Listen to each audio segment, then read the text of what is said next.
দিলীপ বাবুর কাছে যাব। দিলীপ বাবু, আপনি দীর্ঘদিন এই ধরনের ভিড় কিভাবে সামলানো হয় দেখেছেন। আপনার মনে হয় যে সেদিন যে ব্যবস্থা ছিল শনিবার সঠিক ব্যবস্থা ছিল, কোথাও রেলের গাফিলতি ছিল না? আমি এটা খুব ফ্র্যাঙ্কলি একটা কথা বলবো, without attempting to hurt anybody's sentiments. আমি রেলে এসআরপি ছিলাম, আমি এডিজি ছিলাম, রেলে ডিজি ছিলাম। একটা জিনিস very painful for me to say, they are also my colleagues, রেলের অফিসারদের যারা ডিসিশন মেকিং লেভেলে আছে, একটা টেন্ডেন্সি আছে প্রজেক্ট করা যে আমি সব জানি, পুলিশ কিছু জানে না, আর্মি কিছু জানে না, আপনার আরপিএফ কিছু জানে না, কেউ কিছু জানে না, যা জানি আমি জানি, I know everything. I am an IR.S officer, I know everything. আমি বারবার dozens and dozens of times এই একটা is main problem of traffic control, whether it be a VIP visit or Durga Puja or Saraswati Puja or Kali Puja or Ganga Sagar Mela. I have always come across hurdle after hurdle, very a sense of obduracy, previous কিছু করার নেই। অনেক বুঝেছি, আরে বসে আপনারা you are train to run train, not train man power. কে শুনে কার কথা? আমি সব মানে দিলীপবাবুর কথা যদি আমরা বোঝার চেষ্টা করি, তাতে পরিষ্কার বলছেন রেল আধিকারিক, রেল কর্তা যারা, তাদের বোঝা উচিত তারা যা ট্রেনিং পেয়েছেন, যা শিখেছেন সেটা ট্রেন চালানোর জন্য, ক্রাউড ম্যানেজমেন্টের জন্য নির্দিষ্ট যারা, তাদের হাতে দায়িত্বটা দেওয়া উচিত, সব জানতা মনোভাব না রেখে, তাই তো? আমি as a police officer I can say যে আমি 48 বছর চাকরি করেছি। 40 বছরে দিনে একটা minimum law and order manpower problem face করেছি। কিন্তু রেলওয়ে অফিসার তো এসি চেম্বারে বসে, সত্যি তো এসি চেম্বারে বসে তো এটা হয় না, ক্রাউড ম্যানেজমেন্ট সম্ভব না।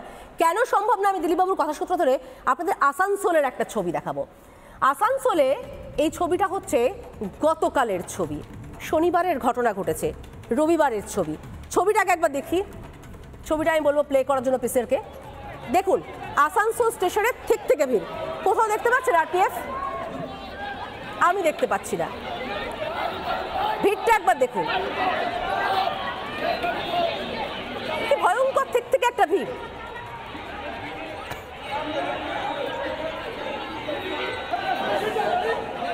ভয়ঙ্কর একটা ভিড় দেখুন।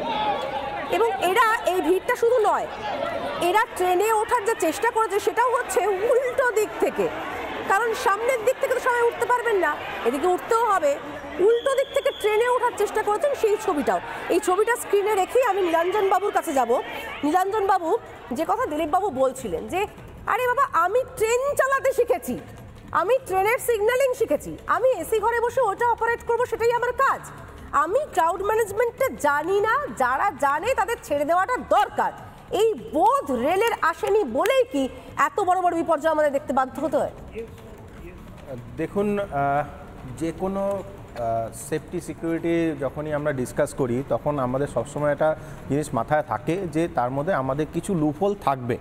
সেটা আমরা যে কোনো জায়গাতেই দেখতে পারি। ইভেন আমেরিকাতে যখন টুইন টাওয়ার হয়েছে, সেটাও আমেরিকা এত বড়, তারা সব কিছুতেই সিকিউরিটিতে তারা হাই ক্লাস জিনিস মেনটেন করে, তারপরে সেখানে হয়েছে। সুতরাং there is a chances of lapses, সেটা এখানেও আছে, এখানেও ঘটেছে, এবং এটাতে অস্বীকার করার কোনো জায়গা নেই। তা সত্ত্বেও যেমন প্রায় 3100টা মানে 3100-র ওপর স্পেশাল ট্রেন চালানো হয়েছে, বিভিন্ন দেশের সমস্ত ডিআরএমের আন্ডার থেকে 20 জন 25 জন করে অ্যাডিশনাল লোককে প্রয়াগরাজ এবং তার পার্শ্ববর্তী এলাকার বিভিন্ন স্টেশনগুলোতে এসে তাদেরকে সেখানে পোস্টেড করা হয়েছে। তো এরকম নয় যে তারা করেনি, ইয়েস সেখানে ল্যাপস হয়েছে, বাট এই ল্যাপস হওয়ার আগে বা পরে আমি একটু জিনিস বলতে চাই, কারণ বাকিরা অনেক জিনিস আলোচনা করেছেন, অনেক কিছু বলেছেন। আমার না এই জবাব চাই বাংলায়, আমি একটা জিনিস না আমার জবাব আমি চাইতে এসেছি, সেটা হলো যে এই দিল্লিতেই শাহিনবাগে যখন সিএএ নিয়ে যখন প্রোটেস্ট চলছিল, তখন বিরোধীরা ওখানে দিনের পর দিন লঙ্গর চালিয়েছে। যখন কিষাণ আন্দোলন হয়েছিল তখন ওই পাঞ্জাব বর্ডারে, হরিয়ানা বর্ডারে দিনের পর দিন তারা সেখানে গিয়ে সাপোর্ট করে গেছে, চালিয়ে গেছে। এই যে মহাকুম্ভ তো একটা দেশের একটা প্রাইড, তো সেই দেশের প্রাইডের জন্য বিরোধীরা কি করেছে? তারা কি শুধুমাত্র এই দিনটার জন্যই অপেক্ষা করে আছে যে ঠিক আছে যখন আমাদের একটা কিছু মিসঅ্যাপ হবে, একটা দুর্ঘটনা ঘটবে, তখনই আমরা হাল্লাগুল্লা করব? তারাও তো পারতো যে প্রতিটা স্টেশনের বাইরে একটা কিউ ম্যানেজমেন্ট।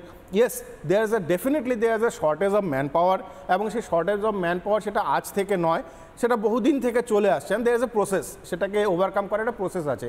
কিন্তু সেক্ষেত্রে যদি বিরোধীরাও যদি একটু একটা ওয়ান স্টেপ অ্যাহেড, একটা যদি এগিয়ে আসতো, এগিয়ে এসে যদি আমাদের ক্রাউড ম্যানেজমেন্ট হোক বা আরও বিভিন্নভাবে, কারণ যেহেতু কুম্ভেতে যারা আসছেন তারা যে সবাই শিক্ষিত তাই নয়। এমন আমরা আপনি যেভাবে এগিয়ে আসতে বলছেন তাতে আমার ভীষণ প্রশ্ন করতে ইচ্ছা করছে, তাহলে রেলকে প্রাইভেট করে দাও, এগিয়ে আস্তে আস্তে সবাই রেলকে প্রাইভেট হয়ে যাক। সব ক্ষেত্রে প্রাইভেট কেন করবে? রেল তো সামলানো যাচ্ছে না, আমরা দেখতে পাচ্ছি। শাহিনবাগ সেটা তো প্রাইভেট ছিল না, সেখানেও তো বিরোধীরা তাদের নিজস্ব একটা উদ্দেশ্য নিয়ে গেছিল। এটাও তো একটা ন্যাশনাল উদ্দেশ্য, এটা তো ন্যাশনাল প্রাইড। আমি বুঝতে পারছি না, কেন্দ্রীয় সরকার রেল চালাবে, ট্যাক্সের পয়সায় রেল চলবে অরিত্র, কিন্তু এগিয়ে আসবে বিরোধীরা ক্রাউড ম্যানেজমেন্টের জন্য, তাহলে প্রাইভেট করে দেওয়া হোক না। শুধু প্রাইভেট করে দেওয়ার না, শাহিনবাগ কিংবা কৃষক মুভমেন্ট এই জায়গাগুলোয় নাম্বার অফ ফুটফলের সাথে এই কুম্ভের ফুটফলের একটা ডিফারেন্স আছে, এটা হচ্ছে ফার্স্ট।